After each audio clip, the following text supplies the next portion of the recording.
മുഖ്യമന്ത്രിയും വീണ വിജയനും അന്വേഷണത്തെ ഭയപ്പെടുന്നു എന്നതിന്റെ തെളിവാണ് തടസ്സവാദവുമായി കോടതിയിൽ പോകാൻ കാരണമെന്ന പ്രതിപക്ഷ നേതാവ് വി ഡി സതീശൻ. ഇത്തരം കേസുകളിൽ അന്വേഷണം ആരംഭിച്ചു കഴിഞ്ഞാൽ ഇടപെടാൻ പാടില്ലെന്ന സുപ്രീം കോടതി നിർദ്ദേശത്തെ മറികടന്നാണ് കർണാടക ഹൈക്കോടതിയെ സമീപിച്ചതെന്നും വി ഡി സതീശൻ മലപ്പുറത്ത് പറഞ്ഞു.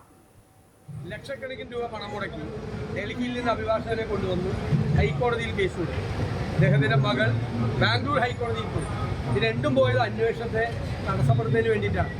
അപ്പോൾ അന്വേഷണത്തെ ഭയപ്പെടുന്നു, കൈകൾ ശുദ്ധമല്ല, മടിയിൽ കനവുന്നു എന്നതാണ് ഇതാണ്. ഒരു കാരണവശാലും ഇത്തരം കേസുകളിൽ അന്വേഷണം ആരംഭിച്ചു കഴിഞ്ഞാൽ അന്വേഷണ സമയത്ത് ഇടപെടാൻ പാടില്ല എന്നുള്ള സുപ്രീം കോടതി വിധിയുണ്ട്. എന്നിട്ടും അന്വേഷണത്തെ തടസ്സപ്പെടുത്താൻ പോയി നിയമപരമായ മാർഗങ്ങൾ തേടി. അതുകൊണ്ട് ഇത് ഭയപ്പെടുന്നു എന്നുള്ളതാണ് ഏറ്റവും പ്രധാന പ്രശ്നം. എന്നാലും അന്വേഷണത്തെക്കുറിച്ച് ഞങ്ങൾക്ക് പൂർണ്ണമായ വിശ്വാസമില്ല.